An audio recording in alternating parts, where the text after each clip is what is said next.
వాటిల్లు. ఆర్యవైశ్య జర్నలిస్టుల సమస్యల పరిష్కారానికి, వారి సంక్షేమానికి అహర్నిశలు కృషి చేస్తానని రాష్ట్ర ఆర్యవైశ్య సంక్షేమ సంఘం అధ్యక్షులు రవికుమార్ స్పష్టం చేశారు. ఆదివారం ఎస్కోట్లో ఆర్యవైశ్య జర్నలిస్టుల ప్రాంతీయ సదస్సు ఘనంగా నిర్వహించారు. ఈ సమావేశానికి జిల్లా కోఆర్డినేటర్ సముద్రాల నాగరాజు అధ్యక్షత వహించగా రవికుమార్ ముఖ్య అతిథిగా హాజరయ్యారు. ఈ సందర్భంగా రవికుమార్ మాట్లాడుతూ, సమాజానికి దిశానిర్దేశం చేసే జర్నలిస్టులు, నీతి నిజాయితీలనే పెట్టుబడిగా బతికే ఆర్యవైశ్య సభ్యులు కలిసి ఈ విధమైన సమావేశాన్ని ఏర్పాటు చేయడం అభినందనీయమన్నారు. జర్నలిస్టుల కుటుంబాలు విద్య, వైద్యపరంగా ఎలాంటి ఇబ్బందులు పడకుండా ఉండేందుకు రాష్ట్ర సంఘం తరపున ప్రత్యేక ప్రణాళికలు రూపొందిస్తున్నట్లు ఆయన ప్రకటించారు.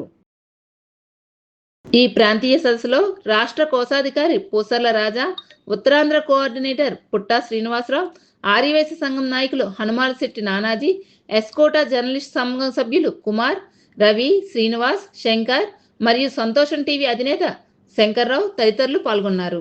ఈ కార్యక్రమానికి ఉత్తరాంధ్ర జిల్లాల నుండి పెద్ద సంఖ్యలో ఆర్యవైశ్య జర్నలిస్టులు హాజరయ్యారు. ఆర్యవైశ్య జర్నలిస్టుల సంక్షేమం కోసం పెట్టినటువంటి సంఘం ఆర్యవైశ్య జర్నలిస్టుల సంక్షేమ సంఘం. పేద ఆర్యవైశ్య జర్నలిస్టులకి విద్యా వైద్యం అనే పాయింట్తో జెండా ఈ 2 పాయింట్తోనే మా సంఘం పశ్చిమ గోదావరి జిల్లా పెనుగొండ వాసవి అమ్మవారి పాదాల వద్ద ఆవిర్భావ సభ జరిగింది. ఆ రోజు ఆ సభను సక్సెస్ చేసుకోవడం జరిగింది. రాష్ట్ర వ్యాప్తంగా ఉన్న జర్నలిస్టులందరూ వచ్చి పాల్గొని ఈ చరిత్రలో, ఈ ఆంధ్రప్రదేశ్ చరిత్రలో మొట్టమొదటిసారి ఆంధ్రప్రదేశ్ ఆర్యవైశ్య జర్నలిస్టుల సంక్షేమం కోసం పుట్టినటువంటి సంఘం కాబట్టి అందరూ కూడా చాలా ఆనందపడ్డారు. ఈరోజు రాష్ట్ర వ్యాప్తంగా 400 మంది పైబడి అన్ని ప్రాంతాల్లో అన్ని సంఘాలు పనిచేసే ఆర్యవైశ్య జర్నలిస్టులందరూ కూడా ఒకే వేదిక మీద తీసుకురావడం జరిగింది.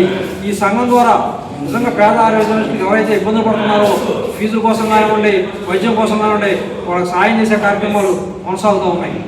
ఈరోజు విజయనగరం జిల్లా ఎస్కోట్లో లోకల్ పాత్రికేయ బృందం ఆధ్వర్యంలో ఏర్పాటు చేసినటువంటి ప్రాంతీయ సమావేశంలో పాల్గొనడానికి వచ్చాము మేము. నా పేరు రవికుమార్, ఆర్యవైశ్య సంక్షేమ సంఘం రాష్ట్ర అధ్యక్షుడిగా ఉన్నా.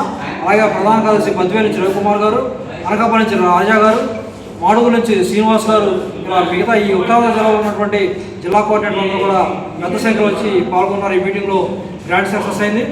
అందరూ కూడా చెప్పింది ఒకటే, మేమందరం కూడా రాష్ట్ర కమిటీ ఇచ్చిన పిలుపు మేరకు అందరం కలిసి ఐక్యతగా ముందుకెళ్దాం, మీ వెనకే మేము ఉన్నామని చెప్పి చెప్పడం జరిగింది. దానికి సంబంధించి మేము జిల్లాల వారీగా ఉచిత న్యాయ సహాయం అందించడం కోసం ఆర్యవైశ్య జర్నలిస్టులకి ఏదైనా లీగల్గా ఇబ్బందులు వస్తే ప్రతి జిల్లాకు ఒక న్యాయవాది నియమించుకునేందుకు మేము నిర్ణయం చేసుకొని తీర్మానం చేయడం జరిగింది. ఆ దిశగా ముందుకెళ్ళబోతాం.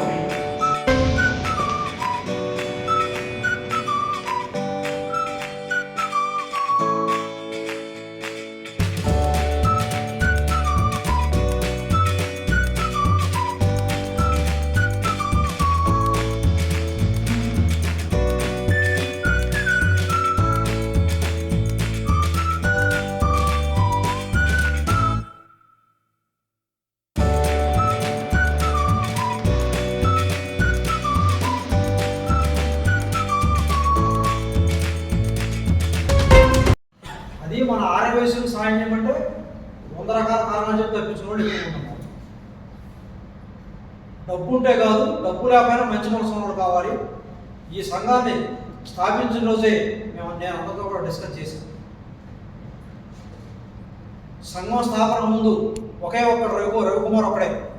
నేను ఒక్కటే ఇంకొక గ్రూప్ పెట్టాలని ఇంకొకటి కావాలి కాబట్టి ఇంకొక వ్యక్తితో మాట్లాడి గ్రూప్ ఓపెన్ చేస్తే ఇద్దరితో ఓపెన్ చేశాను. నేను ఇంకొక అతను ఇలా వరుసగా అన్ని జిల్లాలతో మాట్లాడుకుంటూ వెళ్ళే క్రమంలో ఫస్ట్ నుంచి కూడా వైజాగ్ గుప్తా గారు నాతో ఉన్నాడు. వాళ్ళు ఫస్ట్ నుంచి కూడా రాజా గారు కానీ, శ్రీనివాస్ గారు కానీ, రవి గారు కానీ, నాగరాజు గారు కానీ కొంతమంది కూడా నాతో ఫస్ట్ నుంచి వెరీ స్టార్టింగ్ నుంచి సార్. నేను 3.5 ఏళ్ళు అహర్నిశలో శ్రమపడి కంప్లీట్ దీని మీద దృష్టి పెట్టి ఈ సంఘాన్ని ఎట్టి పరిస్థితుల్లో కూడా ఎస్టాబ్లిష్ చేయాల్సిందే అని అమ్మవారి దగ్గర నమస్కారం పెట్టుకుని అమ్మవారి ఆశీస్సులు తీసుకొని ఈ ప్రోగ్రాం స్టార్ట్ చేస్తే 3.5 ఏళ్ళకి ఆర్యవైశ్య జర్నలిస్టులందరినీ కూడా పెనుగొండ వాసవి అమ్మవారి పాదాల దగ్గర మనం మీటింగ్ పెట్టి ఆ రోజు మనం సక్సెస్ చేసి మేము అందరూ సహకారం.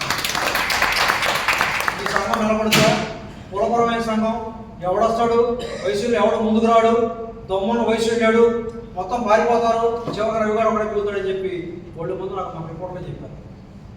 నేను అమ్మవారిని నమ్ముకున్నా, నేను డబ్బులు నమ్ముకోరా, పదవులు ఇచ్చి డబ్బులు స్థాయి నా దగ్గర లేదు, మా జర్నలిస్ట్ సోదరుల దగ్గర లేదు. నేను నమ్ముకుంది, నా జర్నలిస్ట్ సోదరులు, నా కుటుంబం అంతా నమ్ముకుంది నిజాయితీ, అమ్మవారి ఆశీస్సులు, 2 పాయింట్లు నమ్ముకున్నాం. ఏదైతే అవుతుంది దిగా ఎన్నో ఇబ్బందులు పడ్డాయి, ఎన్నో ఇబ్బందులు పెట్టారు. మీ అందరికీ కూడా తెలుసు. అవన్నీ నాకు అనవసరం విషయాలు. నా కాన్సెప్ట్, నా ఎజెండా, నా లక్ష్యం మన సంఘం శాశ్వతంగా ఈ భూమి ఆకాశం వరకు ముందుకెళ్ళాలి. దానికి కావాల్సింది అమ్మవారి ఆశీస్సులు. మీ అందరూ పడితే నాకు డబ్బుతో పనిలేదు. ఆ రోజే అనుకుంటున్నాను. ఒక్క రాష్ట్ర స్థాయి మీటింగ్ పెడితే 2 లక్షలు అవుతున్నాను.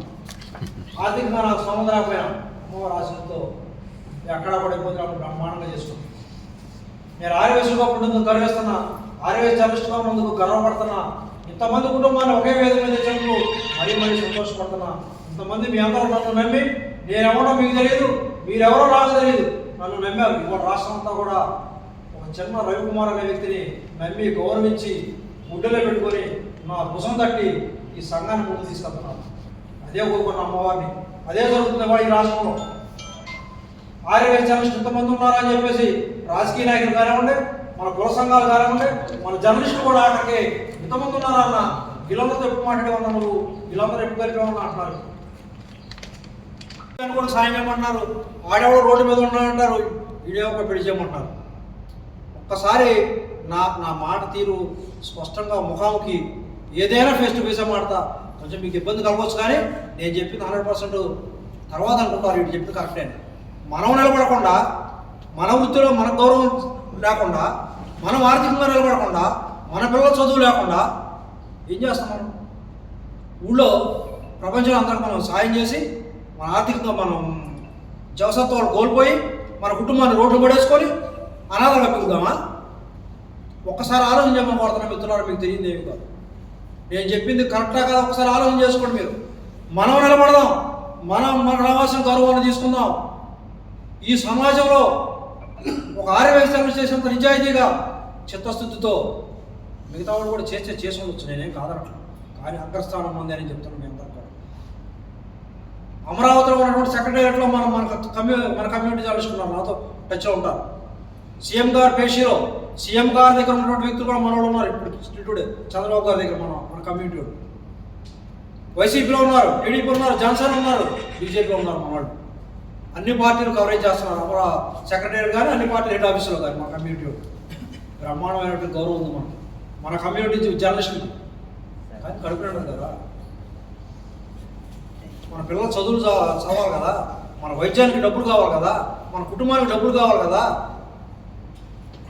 మీరు ఎక్కడెక్కడి నుంచి వచ్చారు? జిల్లా నలుమూల నుంచి. నేను ఆర్యవేశ జర్నలిస్ట్ అంటే వాళ్ళు తెచ్చి కార్లు ఎక్కడ దింపారు మనల్ని. ఈ వాళ్ళు ఫ్రీగా ఇస్తారు మన వాళ్ళని గుడ్డలో పెట్టుకున్నారు మన సంఘం వాళ్ళు కాబట్టి. లేదు భోజనాలు ఎవరైనా స్పాన్సర్ చేస్తే మా కుమార్ గారు పెట్టాడు, ఈ అసికోట్లో వీళ్ళు మిత్రులందరూ కూడా మన జాతికి ఉపయోగపడతామని వాళ్ళకైనా స్పాన్సర్ చేస్తే గౌరవంగా ఇస్తారే తప్పితే అడుక్కొని బతకాల్సిన అవసరం ఆర్యవేశ జర్నలిస్ట్ ఆ రోజు లేదు, ఈ రోజు లేదు, ముందు కూడా